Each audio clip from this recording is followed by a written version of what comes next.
Saksakallan gunarnavasya Vande Guru Sri Charanarvindam.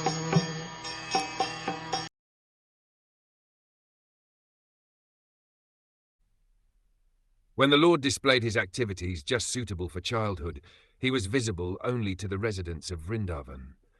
Sometimes he would cry and sometimes laugh, just like a child, and while so doing he would appear like a lion cub. If anyone wants to enjoy the childhood pastimes of the Lord, then he has to follow in the footsteps of the residents of Raj like Nand, Upanand, and other parental inhabitants. A child may insist on having something and cry like anything to get it, disturbing the whole neighborhood, and then immediately after achieving the desired thing, he laughs. Such crying and laughing is enjoyable to the parents and elderly members of the family, so the Lord would simultaneously cry and laugh in this way and merge his devotee parents in the humor of transcendental pleasure. These incidents are enjoyable only by the residents of Raja, like Nand Maharaj, and not by the impersonalist worshippers of Brahm or Paramatma.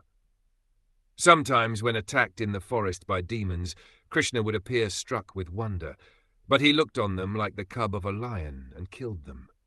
His childhood companions would also be struck with wonder, and when they came back home they would narrate the story to their parents, and everyone would appreciate the qualities of their Krishna.